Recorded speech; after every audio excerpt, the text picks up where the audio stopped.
Super. So today's session is focused loosely on this concept of the obstacles within Patanjali's Yoga Sutras, in the obstacles to our practice. And they're quite interesting because they very much fit into maybe our modern day lives. So one of the obstacles mentioned is a sense of ego-ness or I-ness. So the tendency for too much separation and too much, this is me, that is another person. It's that sense of things. So separation. So that's one of the obstacles to our practice. And this is the idea of moving through this obstacle in order for our practice to come to fruition. So the obstacles to our practice are called KLESAS, and this specific obstacle is called Asmita. So it's in Sanskrit, and that means I-ness, or an ego sense. And obviously, if you've looked into psychology and Freud, there's a concept of the ego being a really integral part of ourselves. And obviously, we need a sense of individuation to come into being. And that happens through, from the age of 7 onwards up until development through to 26. So it's an important aspect of ourselves. We can't move through this world feeling like there's no boundary. But sometimes that boundary can become too rigid. So my offering to you today is that we move into a state where we're feeling maybe more porous to our environment around us, but still with a sense of boundary. It's just that boundary doesn't become rigid and fixed. It's a softer sense of ourselves amongst others. So I would offer you a lovely little poem from Lao Tzu, a Tao poet. The softest of stuff in the world penetrates quickly the hardest. Insubstantial it enters where no room is. So coming to an easy cross-legged position, maybe bringing some padding underneath the buttocks, whether it's blocks or a meditation cushion like I have. Come into an easy space where you feel like there's space for your pelvis to move anteriorly and posteriorly. So there's some space there, and you may be able to rock from side to side. So we're going to bring some mobilization into the spine firstly. So I would offer bringing the hands to the knees, and we're going to scoop the spine round in circles, creating the circular motion, and that motion may feel like it's situated within the pelvis. If you're tight around the hips, it might be the case. Or maybe you can feel the motion of the spine into the middle area of the spine, maybe into the thoracic. For me, I can feel it into the back body quite a bit. And once you scoop, maybe you come forwards and bring the breastbone forwards, coming into a spinal extension. Maybe as you bring the breastbone back, you're coming into a flexion.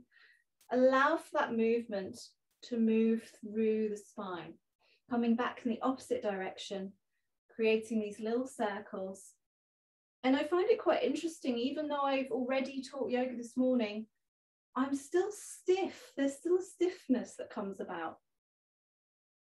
So this is a constant practice of coming back to these movements, coming back to a sense of awareness and realizing that the body does need these different movements in order to mobilize and create some fluidity in ourselves. Coming back to center, we're going to come into a lateral extension, lifting up through the right arm and exhaling over to the side slightly. So you're just pivoting. The sitting bones are still square and rooted to the ground, and maybe spiraling the breastbone up towards the ceiling, reaching up through the middle finger here, inhaling through the nostrils, exhaling through the nostrils. Now, if you need to sigh out anything on the exhalation, this is your opportunity. Inhaling,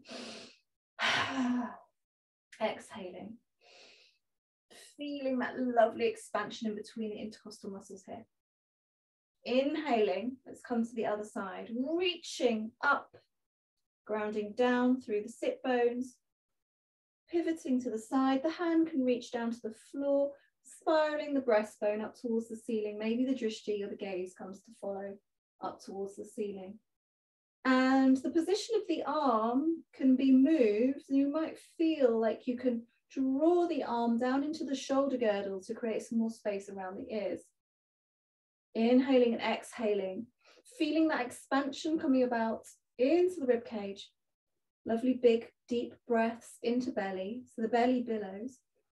And exhaling through nostrils, maybe sighing out if you need to. Inhale, let's draw that arm down. Now this time we're bringing both arms up and overhead, coming into spinal rotation to the left side. So we rotate, but we have a fixed pelvis and a fixed lumbar. So as we rotate, we're rotating through that midsection. Inhaling, allowing for the belly to billow. Exhaling, just noticing if there's a little bit more movement and rotation within the spine here. Allowing the gaze to drop down to the floor next to you. Inhaling, allowing for that belly to billow out. Exhaling. Inhale, lift the arms up overhead. Coming to the right hand side. Exhale. How does this side feel today? Inhaling, allowing for that belly really to stick out. It's my favourite thing, to inhale and allow that belly to billow. It's really important to allow for the diaphragm to move down efficiently. Exhale. Inhaling. Belly billows away from the centre of the body. Exhale. We're settling down. Inhale, lifting the arms up overhead. Exhale, coming into a slight forward fold. Feeling into the hip here. Inhale, padding the hands back towards the body. We're going to pivot onto the sitting bones, crossing the legs in the opposite direction, and exhale into a forward fold.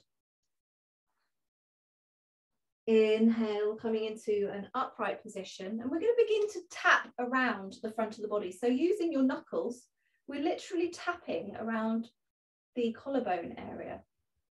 Now just notice how that is. We're creating a little bit of movement. If you've got congestion in your lungs, especially if you've experienced the long COVID, there tends to be a sense of congestion within the lungs there. Create some movement, tapping into that upper chest space. And then move to the side. So you're taking your tapping hands. Just notice if there's a tenderness there. Lovely. And then come down to the side body. So the side of the rib cage. Coming into a little rhythm of your own. Underneath the rib cage now. Accessing the area where the diaphragm connects. And that connective tissue that holds the diaphragm in place can become kind of sticky and rigid. So creating a little bit of impact there, coming up the side and down. Now let's see if we can tap on the back here.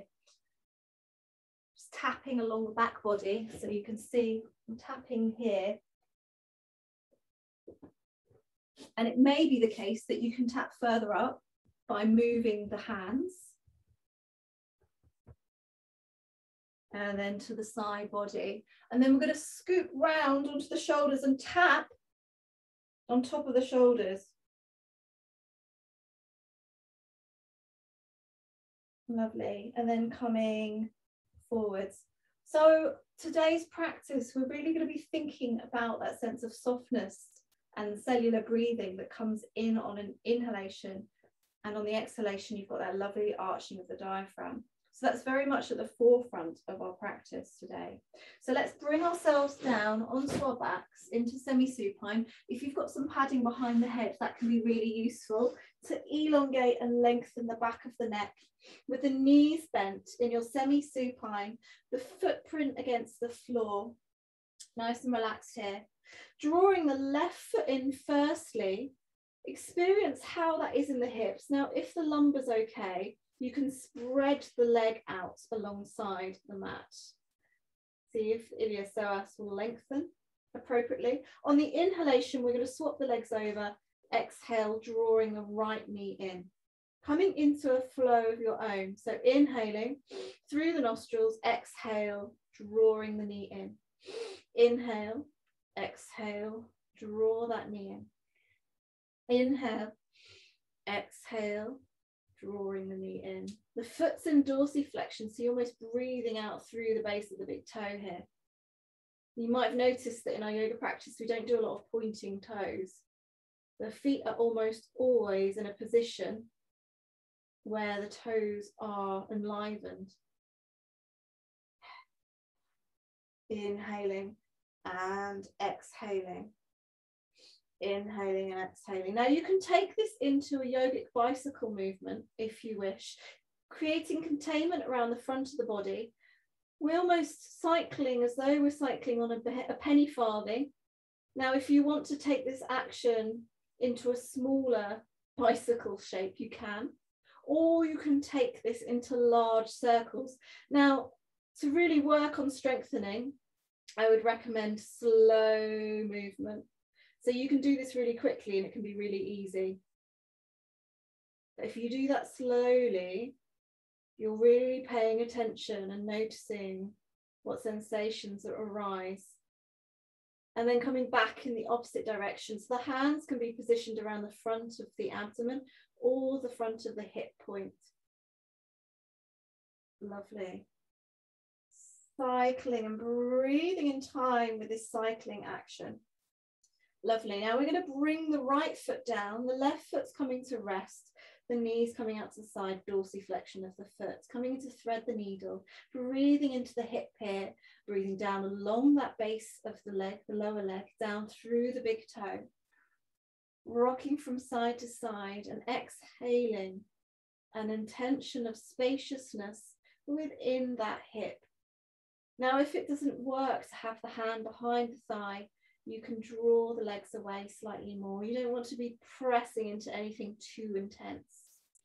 You want to feel like you can ride the sensation on the breath. Lovely. Now we're going to allow for the legs to cross over further, to come into a double wrap or indeed a single wrap, and drop the knees over to the right hand side. And mindful not to go into candles here. Keep the scapula grounded. So one of those shoulder blades are going to want to raise. Try and creep the shoulder blades down, bringing the left hand out to the side into a T shape.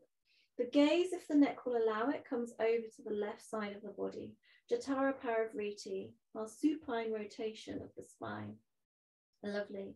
And then bringing the gaze through center, roll the legs up to the midline and uncross the legs. So this time we have left foot grounded, right leg coming out to the external rotation in the hip, dorsiflexion of the foot, gathering the knees in towards the abdomen or thereabout, rocking from side to side. Noticing how this hip feels, whether there's any movement coming up into the jaw. The jaw's feeling tight or rigid or hard. Soften, maybe rolling the tongue up to the top of the palate. Rolling from side to side, coming through the midline, allow for that cross to come over, either the double wrap that you see in Garandasana legs or the single, and then drop the knees over to the left side, bringing the right arm out into a T shape, keeping the shoulder blades down, and the knees rest to wherever they need to rest. If they need to unravel, that's fine, just let them be. Bring the gaze to the right side, coming into Jatara Parivriti, your supine rotation. Inhaling, allowing for the ribcage to expand. Exhale, allow for the ribcage to draw inwards. Gazing back up through center, bringing the knees up through the midline, tucking those knees in towards the chest, Apanasana, wind relieving pose. Gazing towards the knees and towards the toes. So you're pressing the back of the lumbar down to the mat. So you come into a tiny singularity. Lovely. And then we're going to extend as though we're pulsating from our navels outwards like a single organism. Inhaling, reaching those limbs out to the side. Exhaling, drawing the limbs inwards. This is quite strong in terms of core. So protect your lumbars by flattening them against the floor. And you can take the limbs into this kind of action to prevent too much pressure going in. So be cautious around this area, especially if you've got sort of recent C-section scarring, or you've had any surgery around here, or if you've got any diastasis recti from having given birth. You want to be fairly cautious with the amount of work you do around the core.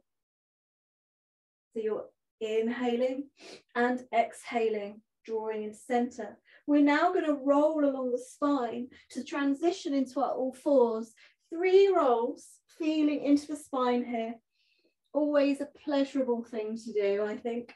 And then cross the shins over, bring the hands forwards and flip or draw yourself into your tabletop.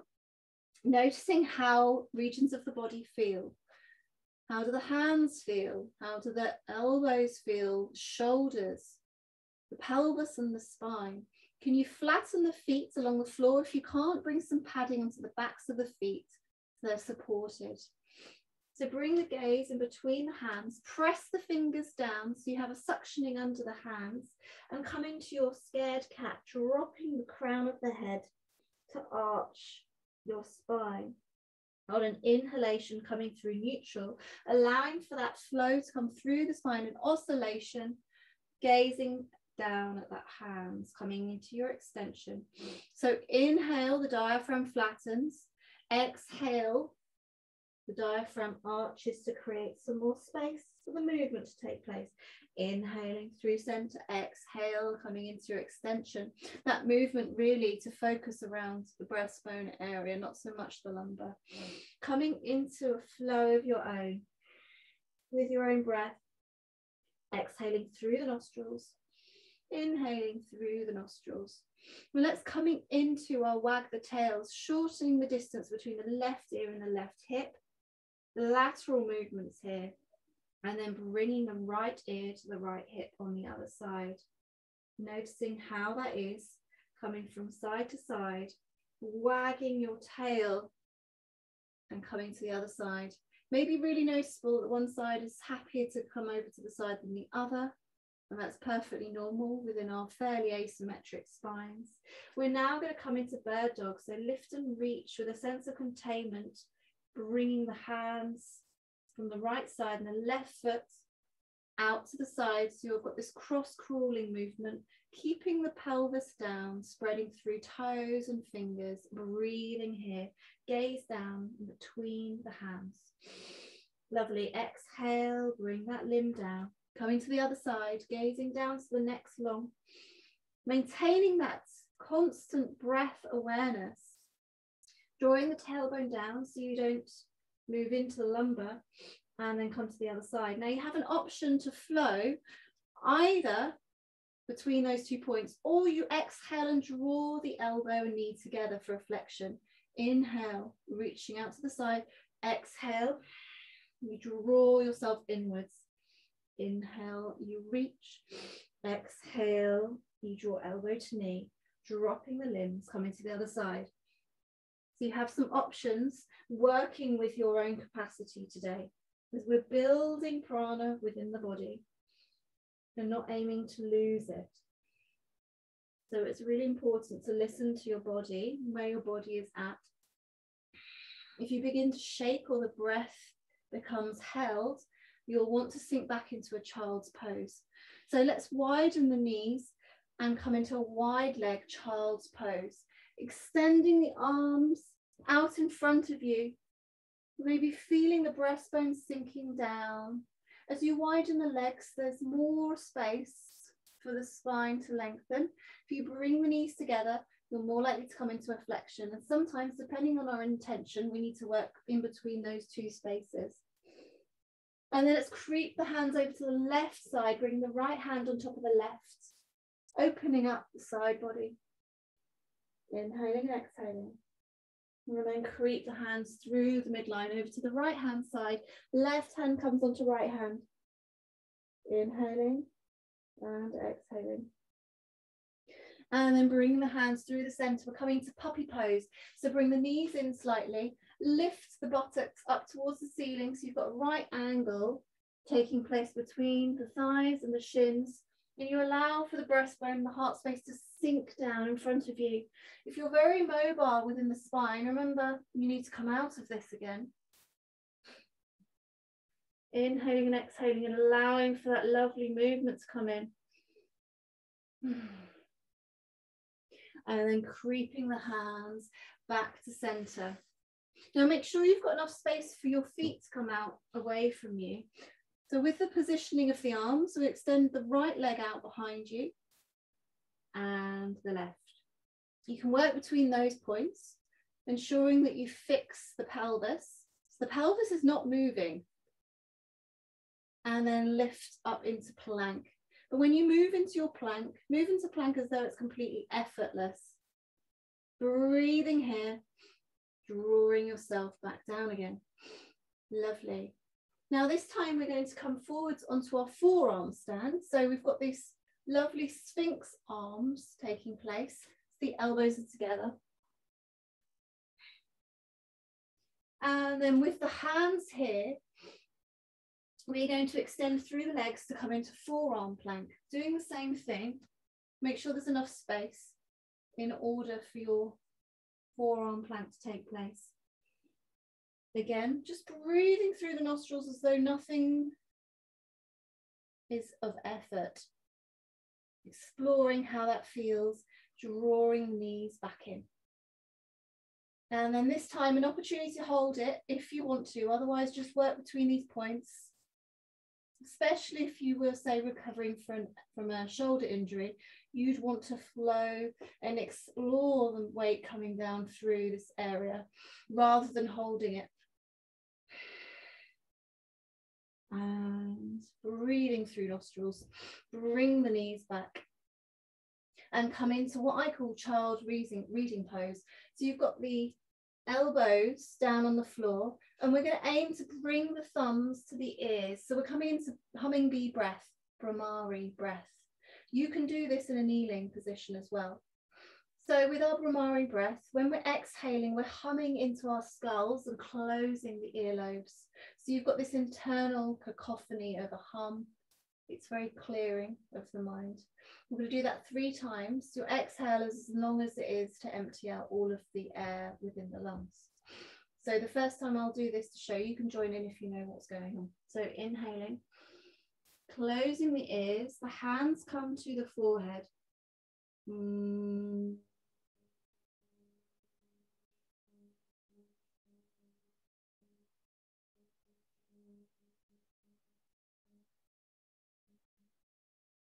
So you close the earlobes to amplify the sound internally.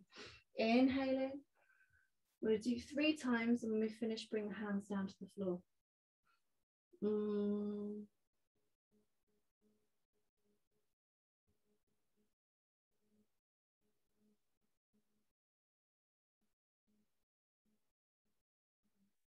Inhale.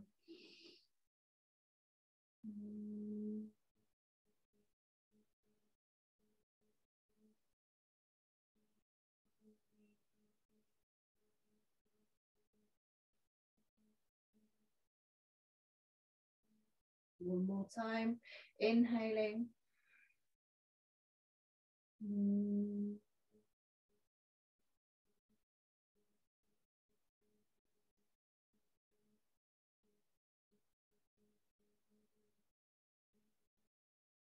Release the arms down.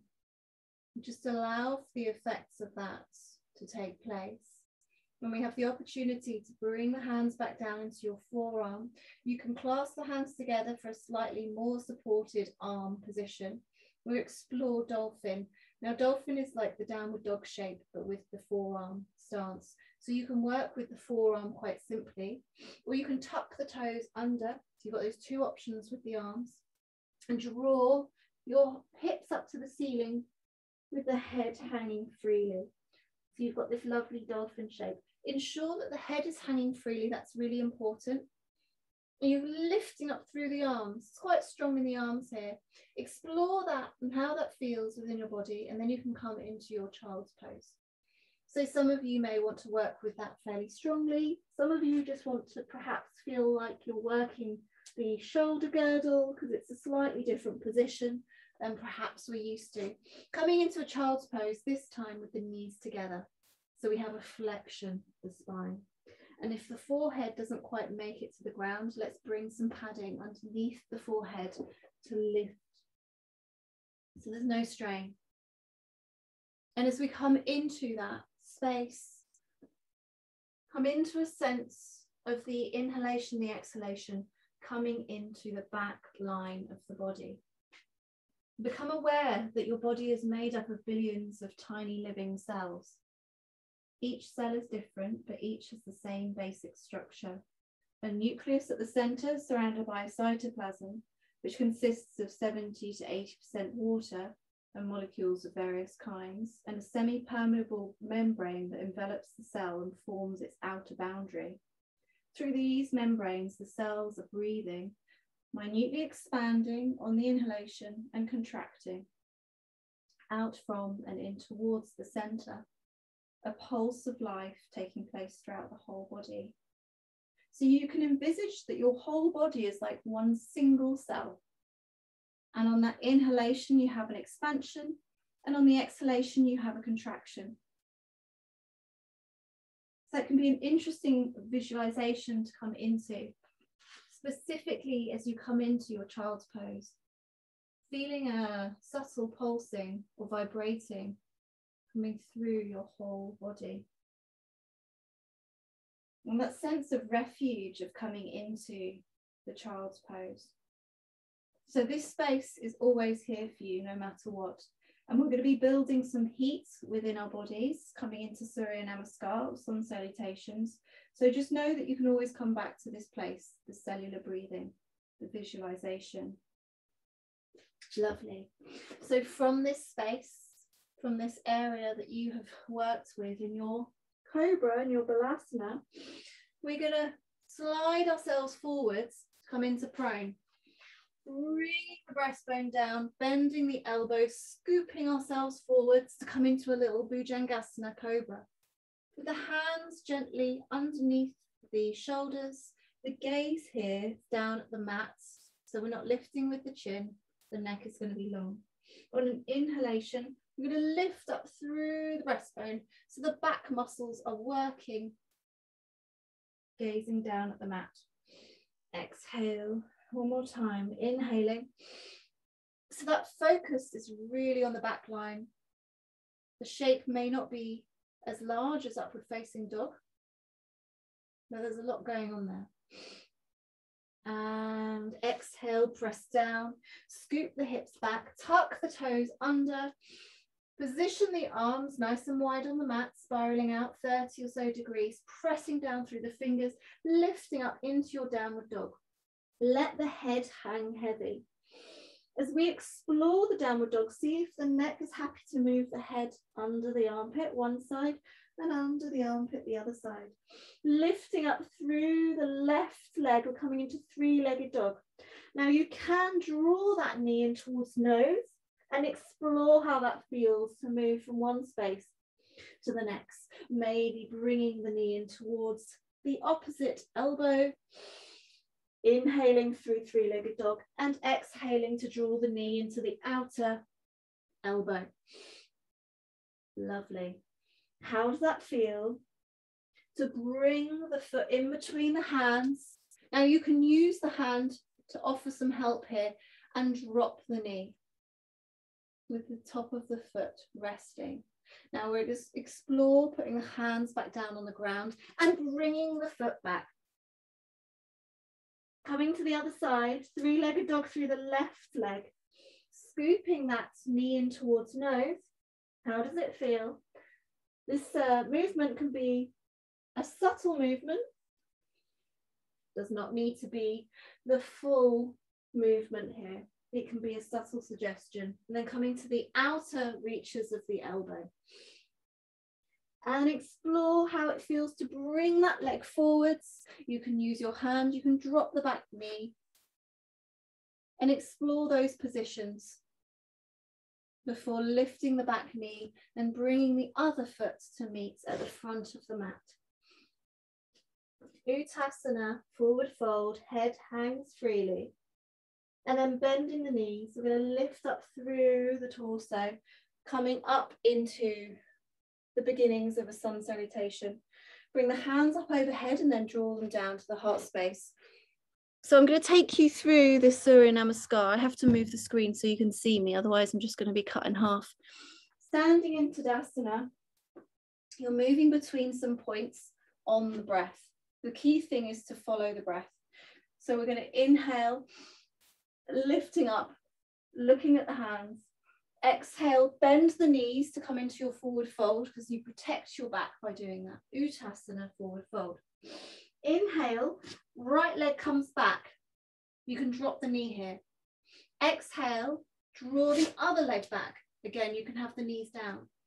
We're going to scoop the body forwards, come into upward facing dog, rolling onto the tops of the feet. You can come into cobra as well. Tuck the toes under, downward facing dog. Now we're breathing here for 5 rounds of the breath.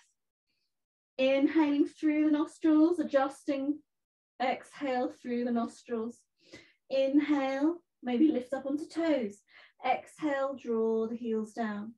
Inhale, maybe you want to move the arms in slightly. Exhale. Inhale.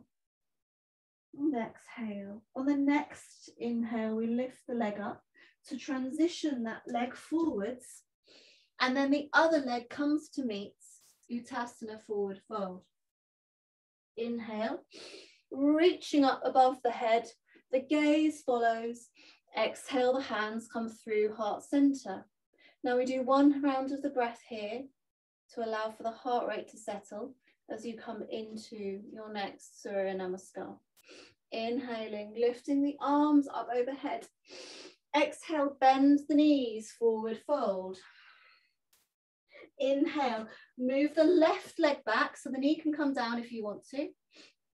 And bring the other leg back. So you're either in this position or with the knees down. Scooping the body forwards, you come into an upward facing dog, potentially a difficult transition. Exhale, tuck the toes under. Downward facing dog. Now 5 rounds of the breath here. And you can come down into child's pose at the end of this round if you like. But as you begin to understand and map these shapes with your body, it becomes easier in time. Inhaling, thinking about the length between the crown of the head and the base of the pelvis. Exhaling and releasing into the ground. And after your 5 rounds of the breath, we're going to inhale the left leg into your 3-legged dog, drawing the knee into the front, adjust with the hand if needed, meets with the other leg, forward fold, and inhale the arms up overhead. Anjali Mudra down through the center point, 1 round of the breath. Here, breathing, inhaling, lifting up, reaching to the sky. Exhaling, forward fold, bending the knees, Uttasana. Inhale, lifting that right leg this time back. The left comes to meet. Transition into your upward facing dog or your cobra. Exhale, scooping through into your downward dog. Head hangs heavy, nice and free. I'm just going to come down to take my jumper off because it's very much in my face. Breathing here, 5 rounds of the breath. Inhaling, dropping the head, exhaling. Inhaling, shaking the head out, exhaling. Inhaling, looking under left armpit, exhaling. Inhale, lifting up through the leg, drawing the knee in towards the front. The other foot comes to meet, Uttasana, forward fold. And bringing the arms up overhead, down through the midline. Super. Breathing through the nose. The thumb touching the breastbone, the sternum. Inhale, reach. Exhale, forward fold. Inhale, lifting leg back. Other leg comes to meet. Either knees, chest, chin, or chaturanga forwards into your extension, your spinal extension of your choice. Exhale, drawing the toes. So you bring the hips up into your downward facing dog. Shaking out any tension around the neck. Adjusting the position of the arms, especially if you slip slightly. Inhaling into that soft belly. Exhaling, the diaphragm flies up. Inhaling and exhaling. On the next inhalation, drawing the leg up towards the sky, scooping the knee into the front of the mat. The other foot comes to meet, Uttasana, forward fold. Inhale, bringing the arms up overhead, Anjali Mudra through the center. One round of the breath here. Breathing into soft bellies. Inhale, reach up to the sky.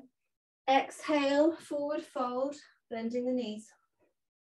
Inhale, lifting one leg through and back with the other leg, scooping forwards, either knees, chest, chin, or chaturanga to come into a spinal extension. Exhale, tucking the toes under, downward facing dog. 5 rounds of the breath here. Breathing into the back body if you can. Allowing for the shoulders to relax. Allowing for the facial muscles to relax. If you want to just work in your down dog from your child's pose, that's also an option. Soften here. Lovely. On your next inhalation, lifting up through the leg, scooping that knee forwards, coming to meet with the other foot, Uttasana, forward fold, head hangs heavy, bending the knees, lifting up through the midline, and hands come down through the center. Lovely. Let's all meet in our Tadasana with our hands in Anjali Mudra. As we've worked a bit, moving between those transitions, inhaling, allowing for that expansion to come about, and the exhale draws everything inwards. Just breathing here for a moment. Let's lift up through the arms. We're going to take hold of the wrist on the right hand side and come into a slight lateral banana movement. Inhaling to the side of the rib cage, exhaling. The same on the other side, coming over. You can't see my hands, but I've clasped the left wrist with the right. Inhaling along that lovely long line from the base of your foot here, up towards the wrist, and come through to the center. We're going to widen our leg stance now to come into horse or goddess. Depending on the space within the hips, your external rotation, you want the knees to bend in the same direction as the feet, the toes. It's really important to protect our knees. So if you have a shallower sense of external rotation, you want to come into parallel. So just beginning to understand and know how our body works to protect everything. Bending the knees, feeling an automatic lift within the pelvic diaphragm. So we're going to lift up on an inhalation, straightening the knees. Exhale, back to the hands, come down. You may want to widen your stance. Inhale, lifting, exhale, allowing for the tailbone to ground down. Inhale. The gaze follows, exhale. Coming into that sense of cellular breathing. And exhale. Let's bring the hands into the heart center to create lotus mudra. So you've got the little finger and the thumb coming together. So you've got a sense of situation around the heart space, a softness here. We're going to inhale, lift, straightening the legs, bring the backs of the hands together, fingers come forwards, exhale, and draw the mudra in towards the heart space. Inhale, exhale, back down and through, turning the corner, back to the hands, come out, and swivel the arms in. Coming into a lotus mudra, bending the knees, breathing in unison with the movement. Inhale, lifting up towards the sky, coming back down again with the backs of the hands, turning the corner here, spiraling back into the heart space. Inhale, backs of the hands come together, fingers move away into the heart space. So the legs do feel like they've worked somewhat here. Breathing into this shape, spiraling, holding your lotus within the heart. So Thich Nhat Hanh, who died this week, the meditation mindfulness guru, talks about there's no lotus without mud, which is an interesting concept, isn't it? That there's no beauty or sanctity without the mess that we can often find ourselves in as humans. Lovely. So lift up through the legs. We're going to come in, swiveling the feet to a parallel, bending the knees, hands to heart center, coming down to the floor now. Taking the weight into the thighs, dropping the sitting bones, and bringing ourselves into Baddha Konasana, cobbler's pose. So you want to feel like there's enough space to come into a forward fold. The legs are winging out to the side. The feet can come further away from the pelvis. The feet move out into an open book shape as you come into a forward fold. Don't feel like you need to bring yourself into an extreme forward fold. Just come into a space where you can let the head hang freely. You're dropping the head.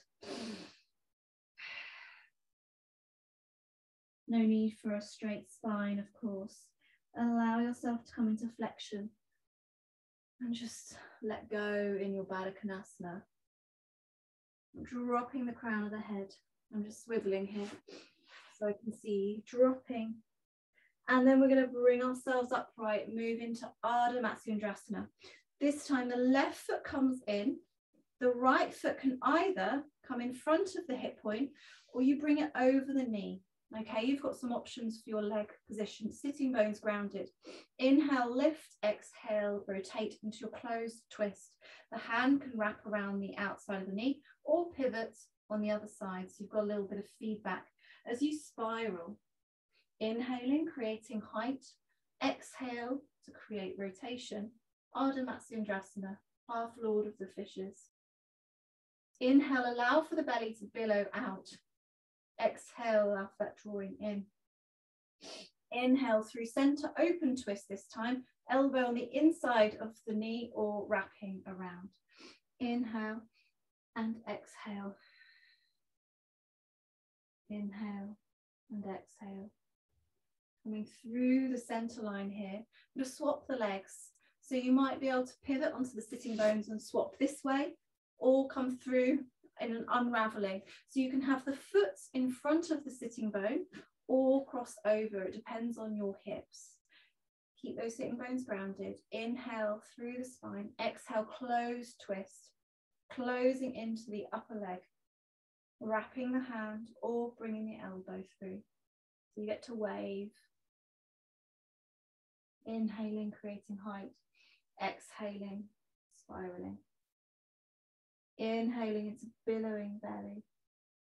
Exhale, settling down. Inhale, coming through the midline, coming into an open twist now. Pivoting the elbow on the inside of the knee. Coming into your open twist. Inhaling into belly and exhaling, drawing inwards. Inhale, coming through the midline. We're going to come into Gomukhasana. If you've got hold of your straps, let's explore the legs firstly. So the legs come into quite a strong internal rotation.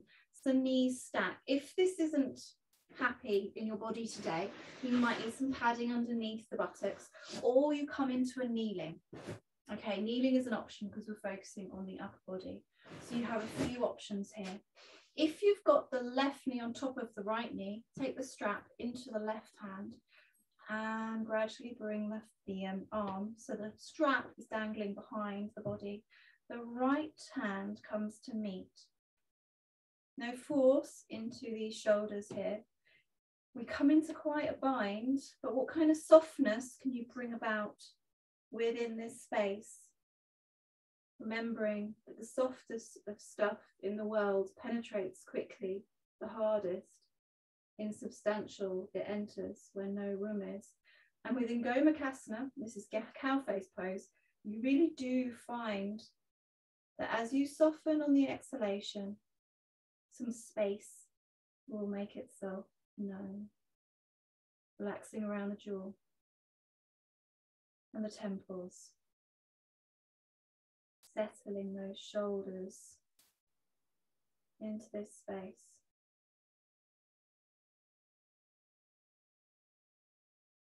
And then to come out of this arm bind, release and open up this wingspan. Now, if you're in your Gomukhasana legs, you'll need to swap. If you're in kneeling, you won't need to swap. So you can either swivel the legs round, or if you're kneeling and you don't need to change anything. If you need some padding underneath the buttocks, that can help ease any extra pressure off. So bringing the right arm now overhead, draping the strap behind, or indeed the scarf, and then getting hold of the strap with the opposing hand. Now be cautious not to pull too tightly into this space. I had a tendency to push and pull too much into this. It's taken me quite a few years to understand that's not necessarily so good for my shoulders. Inhaling and exhaling a sense of softness around the jaw. Inhaling and exhaling a sense of softness around the eye socket. Inhaling and exhaling to allow for the skeleton to settle. Breathing here. And then as you get ready to release, just think about how you're going to move that arm out from behind and the other coming into your wingspan. And if you're in the position of the legs, you swivel the legs from side to side. You can do this from kneeling as well to create some mobility within the hips. And we're going to come into a kneeling. So if you weren't in kneeling before, we're coming into kneeling now. If you want to bring some padding underneath the buttocks, you can. We're going to come into your Nadi Shodhana, alternate nostril breathing. So you can think about the left hand scooping beneath the elbow. We're going to use the fingers here in Diya Mudra. So we've got the thumb and the ring finger that we're utilizing to gently press on the nostrils. Inhaling through the nose. Just notice firstly when you close the nostril whether you're blocked on either side. So we're going to try the left side first of all. Inhaling, exhaling, coming to the left, inhaling, exhaling. Now if there's any mucus, you might want to blow your nose. It's really important the nostrils are clear for this to really work. So let's start on the left side, which is connected to the moon, and to one of the nadis and the hemispheres of the brain. We're inhaling and exhaling. We're going to inhale, swap the digits, exhale through the other side. Inhale, swapping the digits, exhale. Don't press too hard into the nose. Inhale, exhale, inhale, swap fingers, exhale, inhale, swap fingers, exhale, inhale, swapping the fingers, exhale, inhale, swap the fingers, exhale. Now with your own breathing pattern, you may notice some pauses and some slowing down of your inhalations and exhalations. Crossing over to exhale, you're focusing on this triangle shape.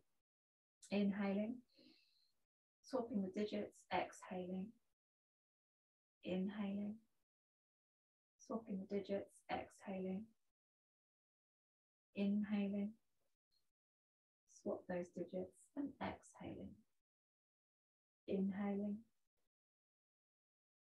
swap, exhale,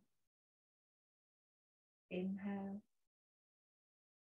swap, exhale, inhale, swap, exhale, inhale, swap, exhale, inhale. Take your attention up to the third eye center, swapping the digits, exhale. Inhale, again the attention comes up to the third eye center, swap the digits and exhale. Inhaling, swapping and exhaling. And I'd like you to do 10 rounds of that breath in your own time. All of our pacing is going to be different inevitably. And as you work with your Nadi Shodhana or alternate nostril breathing, everything begins to slow down. Remembering that you swap the digits, exhaling through the opposing nostril. It's a really good pranayama to do if you're insomniac in the middle of the night, and it calms and brings everything to center. So you may feel that that's palpable within your own body, and maybe not. Just notice that without judgment. So we're going to transition, thinking about the rolling on the spine, into an inversion that works for you. You have the option of the pose of tranquility, legs up the wall or legs up the sofa. You can come into waterfall with the bolster underneath your buttocks, or you can come into pose of tranquility. So if you're rolling, and assuming you're not experiencing any migraines, as you're rolling, if the spine felt happy to bring the legs over in this position, you find a point of balance, a point of softness, and you bring the hands behind the buttocks and come into a soft shape. So that's an option. That's a lovely one to explore. And I think all of you would be capable of coming into pose of tranquility if you feel comfortable to trust that the legs will come over. Otherwise, you have Viparita Karini. There are no contraindications here apart from really second, third trimester of pregnancy. And if you want to take it a little bit stronger, you can bring a bolster underneath the hips, and the shape is a waterfall shape. Now, these inversions are really great for varicose veins, for circulation, and for lymphatic drainage, and for venal return. So it gives the heart a break. Coming into an inversion that works for you, you have that Viparita Karini, or the waterfall, or the pose of tranquility, or from last week, we explored a bit of shoulder stand. If you want to come into shoulder stand, remember that a blanket's a good idea to create extra space for the neck. And you bring the shoulders onto the blanket. The head comes off the blanket, so you have a ledge, and you draw yourself upright. And for those of you who have extra bony heads and spines, you can do that double layering of blankets. So you have one blanket underneath, another blanket to create a ledge for the shoulders. So coming into your inversion, an inversion that's suitable for your body today. And pose of tranquility is a really lovely one. It's a really soft, gentle inversion.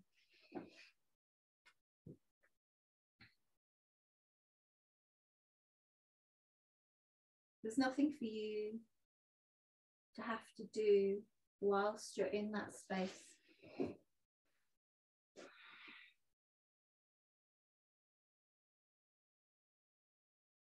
And if your legs are up in Viparita Karini, hopefully you have something to rest the legs, so there's no need for any tension to come in around the hips.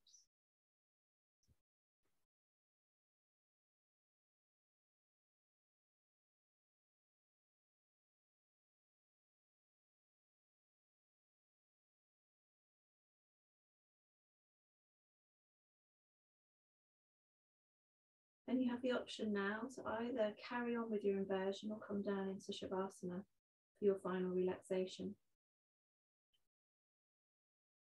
And everyone's taken a soft and gentle inversion today.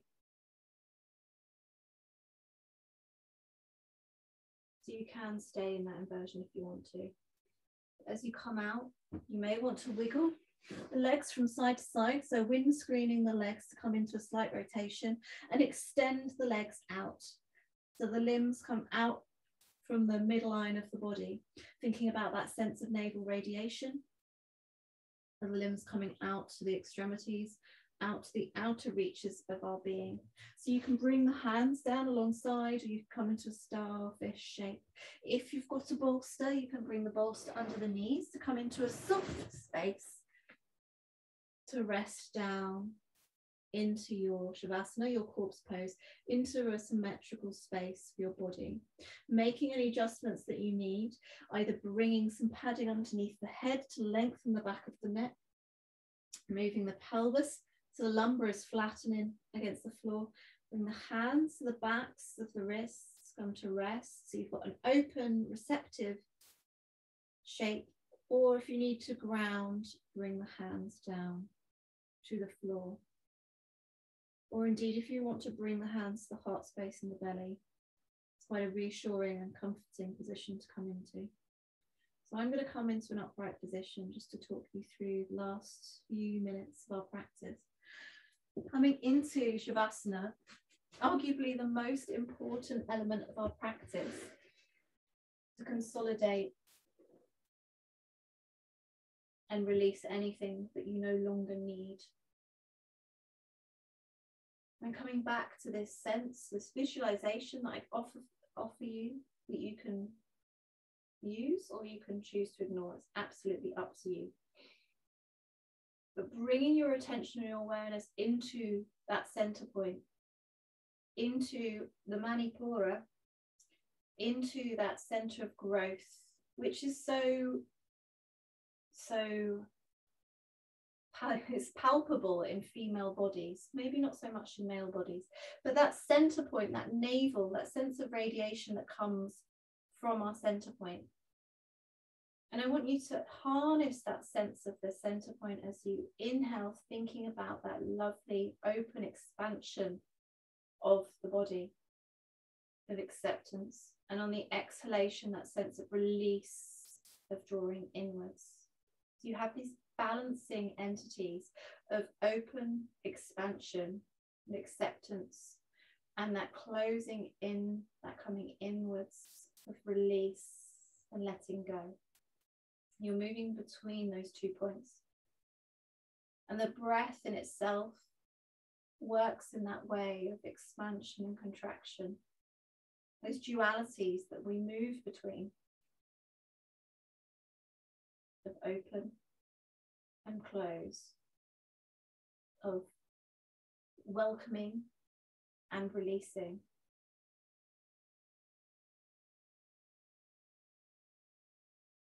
Allowing for the body to fully breathe. As adults, we tend to focus the breath on one specific element of the body, and we don't allow necessarily for the whole body to breathe in the same way that we would have done when we were first born. So it is a learnt behavior to hold tension in the body. So our yoga practice in many ways is learning to come back to that purer, unadulterated self before tension came in, before separation came in, before overt ego and I-ness came in, to a sense of porousness. As you notice that in children, they're more aware of what is going on around them than necessarily an adult would be, as our abilities to and our awareness shuts down on us as we become more focused on the future and the past and no longer in the present. So all of this is brain training.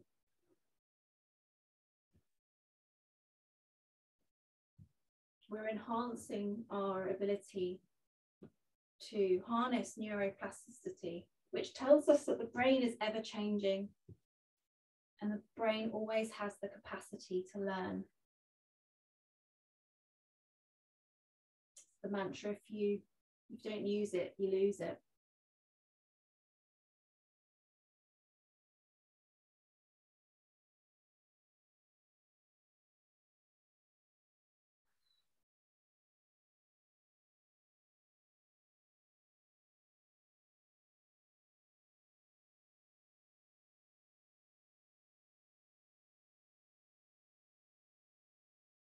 And just noticing the weight of your body as it moves down into the ground beneath you. And that sense of gravity. And then being aware of the space and the lightness, the upper body.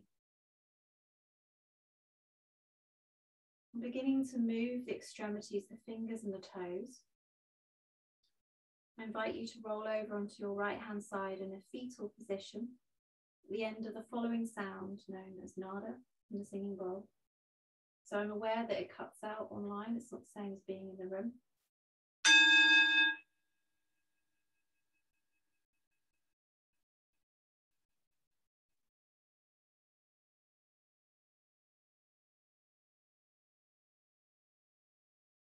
Feeling the weight of the body sinking down through the side body now, and a sense of lightness on the opposing side of the body. At the end of the following sound, you can ground down through hands and come into an upright position, moving glasses aside.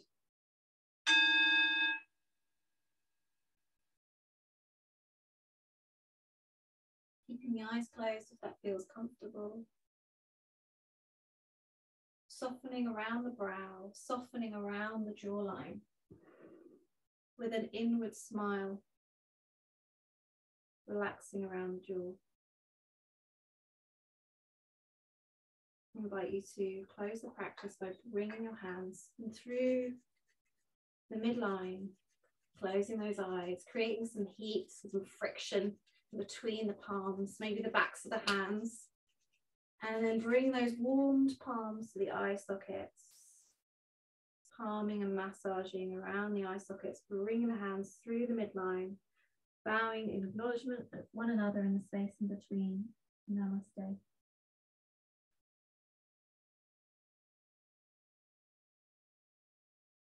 So thank you everyone for your presence tonight. Feel free to unmute yourself.